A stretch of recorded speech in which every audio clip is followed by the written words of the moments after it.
This we call our tall kneeling thoracic rotations. We call these CARs, C-A-R, for controlled articular rotation. Just means, hey, can we just perform a nice and smooth rotation through the area of interest, which is our upper back in this motion. So what we're going to do here is we can do this in different variations, and I'll show maybe some different hand placements that you can do that you can progress to if you feel comfortable with it, and as long as you don't have any discomfort at your neck and your shoulders and things like that.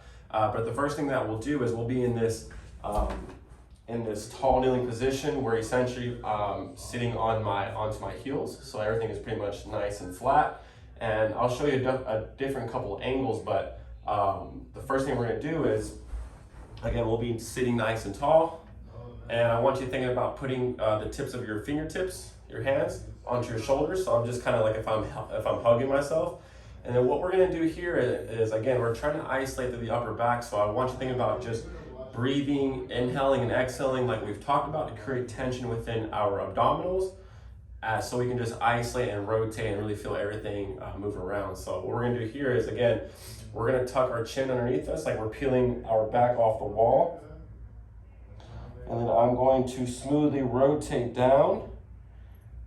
And thinking about as I'm tracing the biggest and smoothest circle that my upper back will allow me. So I'm crunching over, I'm tracing the ground, then I'm tracing the side of my body, then I'm going to start tracing up towards the ceiling.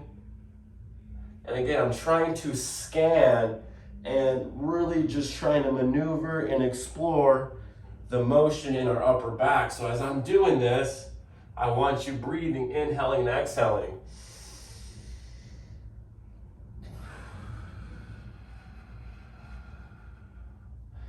And the goal is, as I show you from the side, is think about not trying to hinge too much from the low back. So think less is more, just trying to move through the upper back, almost as if you're like a stiff robot, but we're trying to almost work with that stiffness and move that stiffness around. So I'll show you the side view. So again, I'm going to kind of hinge over, I'm going to rotate down, I'm going to rotate up towards my upper back, towards the ceiling. And again, I'm just scanning and exploring the available space within my upper back. And again, I'm just peeling and rotating, trying to do my best job, not hinging or extending from the low back. So when you're here, really think about being nice and tight here. Use that core. Don't allow yourself to just arch. Keep everything nice and tight, especially once you start rotating and extending back. Okay.